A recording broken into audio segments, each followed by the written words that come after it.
Korogo, chef-lieu de la région du Poro au nord de la Côte d'Ivoire. Seydou et Ali sont des Dozo, des chasseurs traditionnels. Ce matin, ils se préparent pour une partie de chasse. Mais avant tout, il faut implorer Tofebla, le fétiche de la chasse.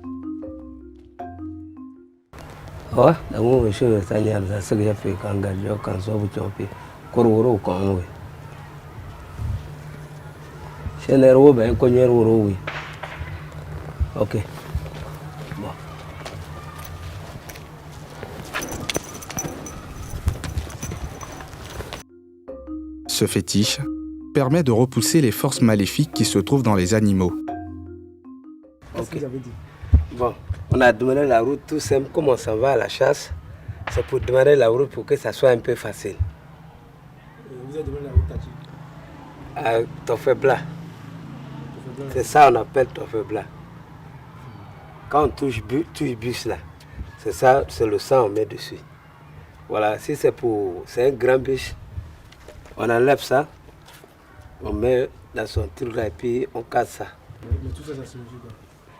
Tu sais qu'il y a des choses, quand tu tues, après toi, il y a des coutumes, il y a des trucs qui viennent, c'est un peu dangereux. Donc, mais si tu fais comme ça, tout ça, là, c'est fini.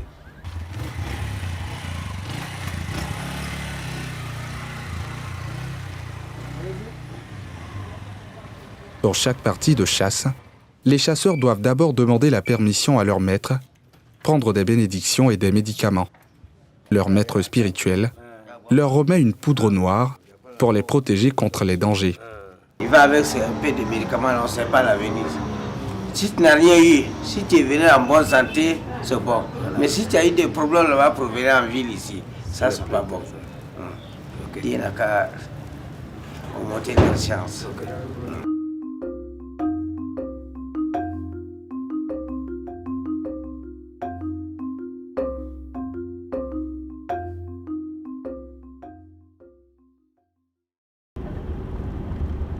Tombée, l'équipe de chasseurs se rend sur les lieux. Sur place, c'est Seydou, le chef d'équipe qui prend les commandes.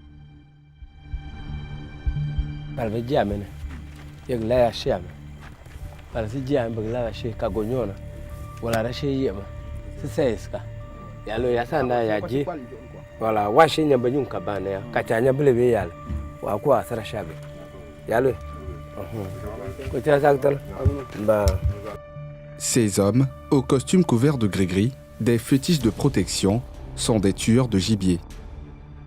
Mais pour cette nuit, ils vont traquer les lièvres, les petits félins et les pèderis. Des animaux bien présents dans cette zone.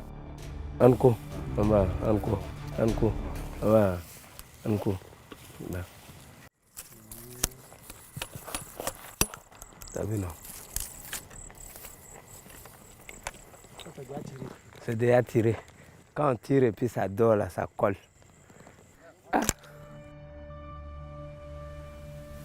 C'est le chef d'équipe qui ouvre la partie. Il connaît bien la zone. Fusil en bandoulière, torche collée au front, l'homme fonce dans la brousse à la recherche de sa cible. Quand vous chassez comme ça, il faut aussi avoir l'œil. Oui. Parce que c'est pas facile de regarder aussi loin. Tu vois un peu de lumière là-bas, non? Ouais. Voilà, c'est comme ça les lièvres sont, mais ça c'est l'oiseau. Tu as vu, ils sont en train de crier. C'est les lapins qui courent comme ça. Si tu vois l'oiseau en train de crier comme ça, ils sont en train d'avancer. Avec ses 25 ans d'expérience, la chasse n'a plus de secret pour lui. Il en maîtrise parfaitement les techniques. Quelle est la technique que vous utilisez pour la voir? Voilà, maintenant, c'est que la lumière est tôt. Quand lui s'allume, pour moi ça allume. Quand il voit les deux lampes comme ça, là, lui se cherche en même temps. Donc alors quand on est seul, lui il est là, ma torche est là, je fais comme ça. Tu as vu? Voilà l'autre là. Je fais comme ça, je le trompe comme ça. Jusqu'à ce qu'il n'a qu'à venir vers moi comme ça. Là je vais le tirer. Ah, donc souvent la lumière, ça les attire. Voilà, c'est la lumière tu apprends pour le tromper un peu. S'il vient rentrer, tu fais comme ça. Si tu diminues comme ça, il vient, peut-être il s'arrête là. Maintenant tu le mesures. Tu as vu, non? Dans ses pas, l'équipe de reportage. les bruits produits par notre équipe réduisent ses chances de trouver sa cible. Nous prenons donc de la distance pour le laisser seul face à son destin. Quelques minutes plus tard, un coup de feu déchire le silence ambiant des lieux.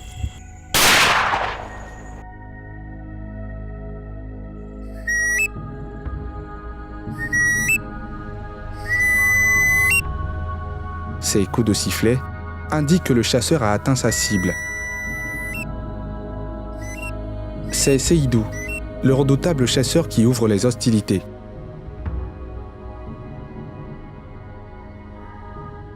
Vous avez tout à l'heure tiré là. Oui, oui. Civette. Même chose comme ça, il y a d'autres qui sont plus grands que ça là. Lui, il est comme ça. Mais c'est le petit, mais lui là, il n'est pas encore grandi. C'est un petit comme ça. Non, la nuit là, ce sont les. Non, c'est la nuit, ils sont en train de chasser les perdrix comme ça. Les civettes, une espèce de félin présent dans divers types de plantations.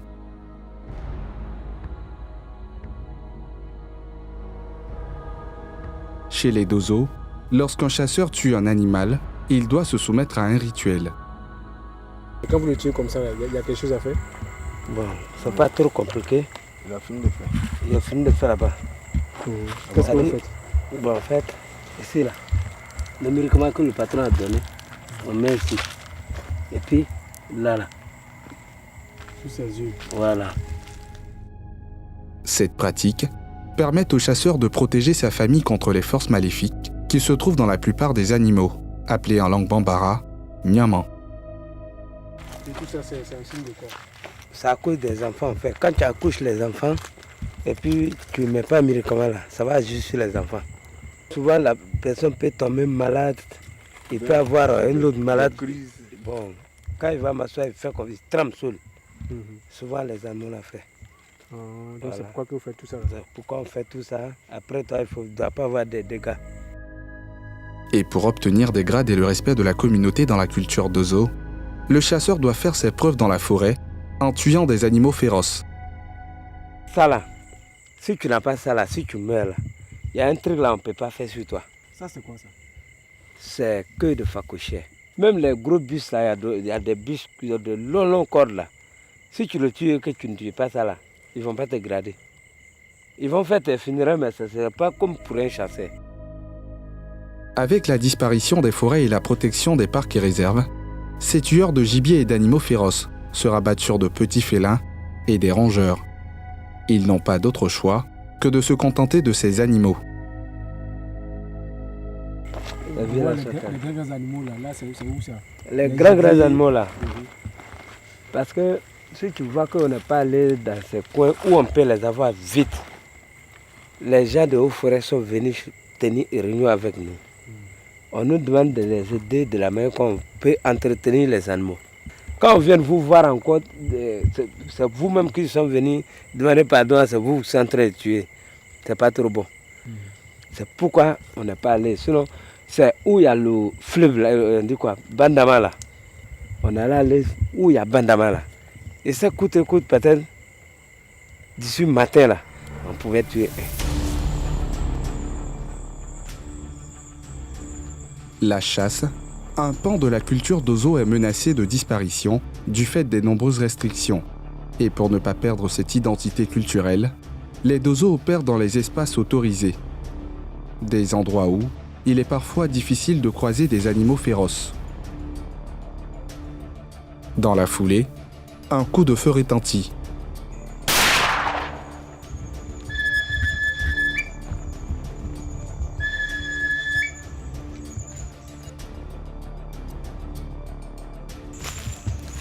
Nico.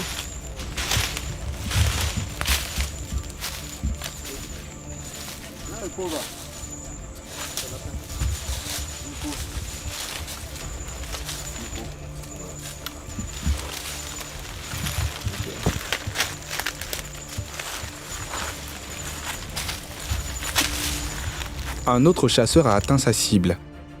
Cette fois, c'est un lièvre qui est tombé dans les filets du chasseur. L'homme se soumet au rituel. Il enfonce dans l'anus de l'animal un objet couvert d'une poudre noire. L'animal est ensuite présenté au chef d'équipe.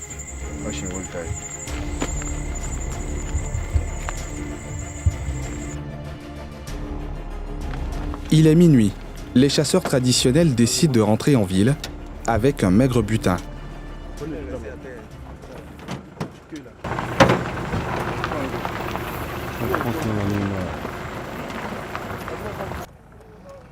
Dans la culture de la confrérie d'Ozo, lorsque les chasseurs reviennent de la chasse avec des animaux, ils sont accueillis au village par des griots.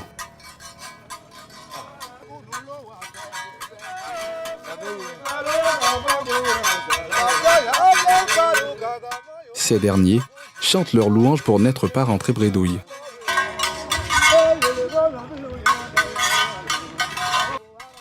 Les griots accompagnent ensuite les chasseurs devant les chefs de la confrérie d'Ozo pour leur présenter le fruit de la chasse.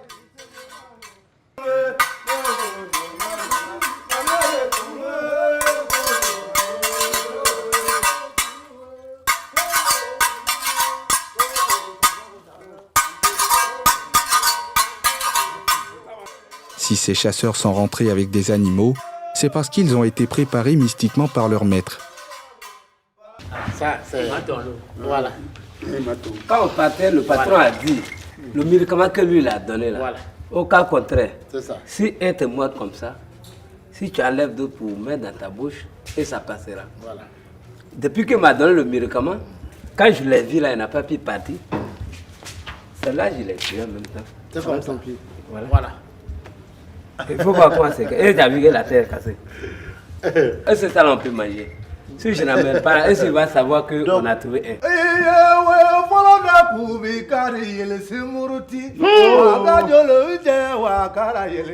La reconnaissance à leur maître se traduit par ces pas de danse.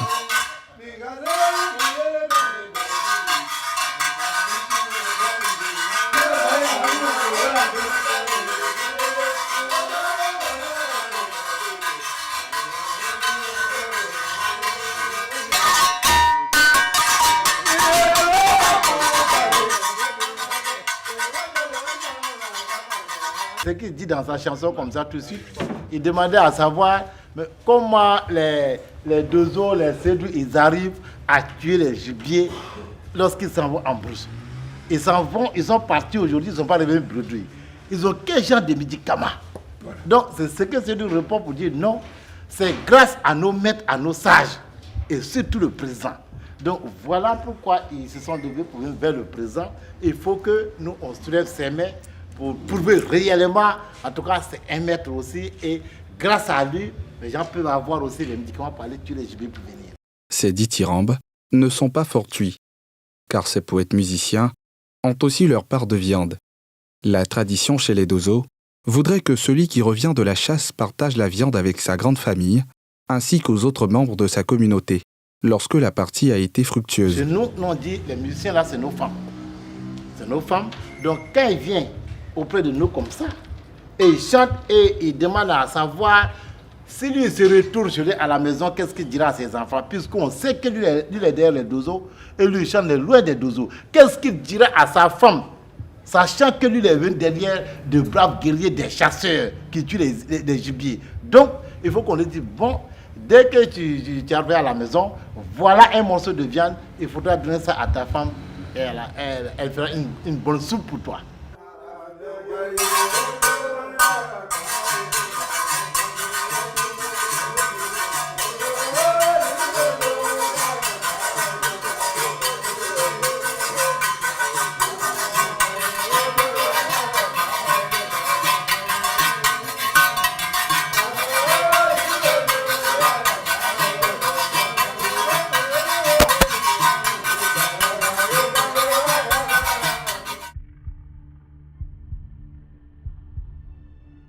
La chasse, l'activité originelle des Dozo est aujourd'hui reléguée au second plan, au profit de la sécurité.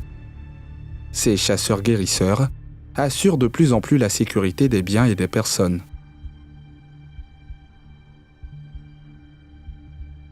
Est-ce leur rôle de se substituer aux forces de l'ordre? Comment s'organisent-ils sans leur activité originelle qu'est la chasse? Le lendemain matin, nous prenons rendez-vous avec Bakary Ouattara, secrétaire général de la confrérie d'Ozo, pour en savoir plus. L'homme nous donne quelques éléments de réponse. À l'époque, le Dozo chasseur faisait la chasse. Il était le médecin, comme je l'ai bien dit. Il était le protecteur du village. Mais de nos jours, il n'y a plus de chasse. Nous respectons, comment on appelle ça, la loi en évitant tout ce qui peut vraiment mettre en mal la société et l'État, il faut dire. Donc aujourd'hui, nous continuons toujours dans la même lignée de la protection, dans la même lignée de la médecine, etc. Pour lui, les Dozo sont plutôt des éclaireurs des forces régaliennes. Une fois que nous soupçonnons vraiment des malfrats, on fait recours à la police. Mais si le temps de faire recours à la police, ces braqueurs ou ces malfrats peuvent s'échapper, immédiatement nous mettons la main sur eux et on les envoie directement au niveau des autorités compétentes. À la nuit tombée, ces hommes aux tuniques bourrées d'amulettes arpentent les rues de Korogo, à la recherche des malfaiteurs. Il est partout comme ça peut tirer comme du temps. Patrouille, souvent, c'est quand on arrête quelqu'un, on se regroupe aux chaises. Sinon, on peut rester jusqu'au petit matin. Mais si on attrape quelqu'un, on est obligé de se retourner aux chaises. Si le vieux Dieu est de l'enchaîner, le matin, on va appeler les autorités, on l'enchaîne là-bas. Des corridors dressés à chaque entrée de village permettent à ces hommes de contrôler les va-et-vient des personnes.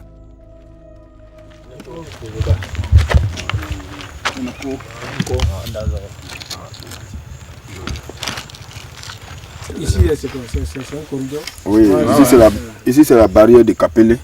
Voilà, voici le village qui est non loin. Et souvent quand les gens arrivent à prendre les bœufs, ils essayent de continuer un peu.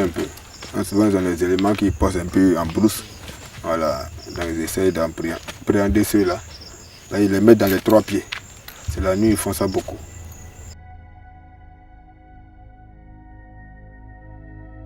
Les vols de bétail et de motos sont récurrents dans la zone, ce qui amène ces hommes à renforcer la sécurité pendant la nuit.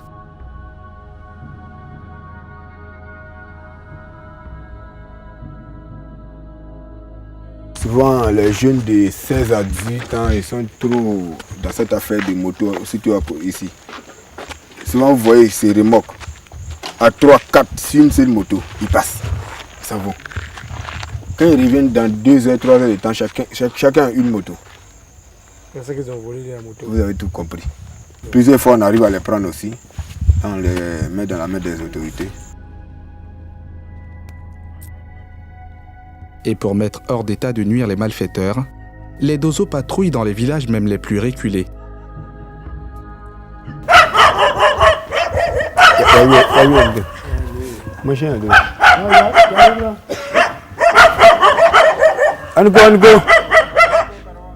Ces chiens sont en première ligne dans la surveillance de ces bétails.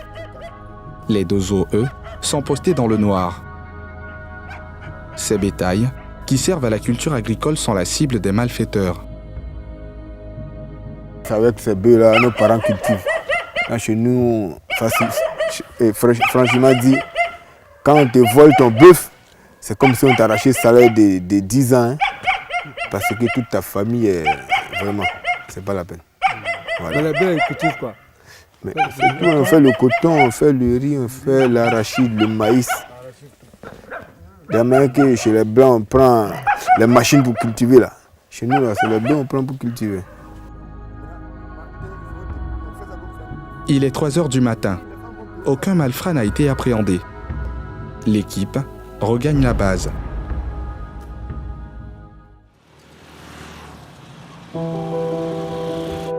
Le lendemain matin, une équipe de patrouille a mis la main sur 2 présumés délinquants.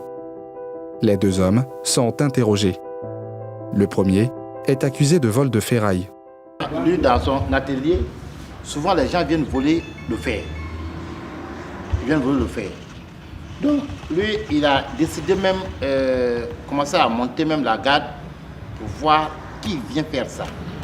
Et c'est hier, lui, maintenant, il a pris dans son atelier en train de prendre même de voler le fer. Lui, il dit lui, il cherche qu'on appelle le fer mort. Mais pourquoi c'est la nuit, vers les 2h du matin, c'est toi qui cherches le fer mort? L'un des interpellés se justifie et profère des menaces de représailles. Comment il peut le prendre pour venir donner ce qu'on appelle au siège et puis on l'envoie au commissariat? Si on l'envoie là-bas, là, quand il va sortir, là, il va faire le compte de compte avec le monsieur. Oui. L'autre est accusé de vol de moto. Généralement, les gens, quand ils volent les motos, ils changent l'habillage complètement et continuent à rouler ça dans la ville ici. Ils peuvent revendre aussi comme ça. Est-ce que vous voyez? Donc, quand on déshabille comme ça, le temps d'avoir l'argent de l'habillage, par exemple, l'habillage coûte, mine de rien, près de 50-55 000.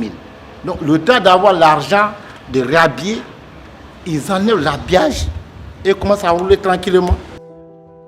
Et lorsque l'heure de les remettre force assermentée arrive, le présumé voleur de ferraille fond en larmes, conscient que sa vie peut basculer à tout moment.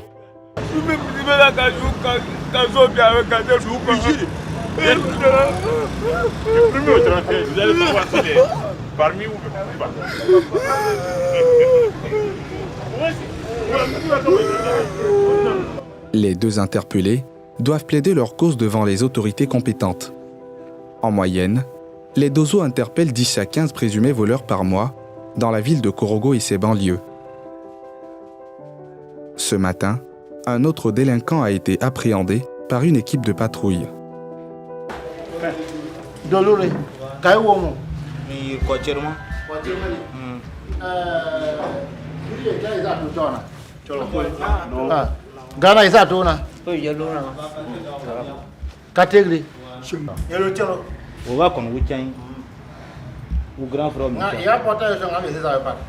Bon, moi c'est ma première fois de prendre portable. C'est ma première fois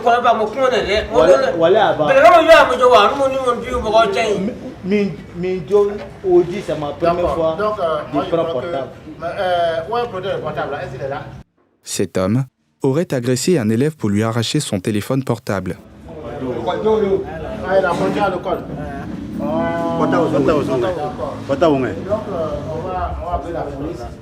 Ils vont venir nous chercher ici.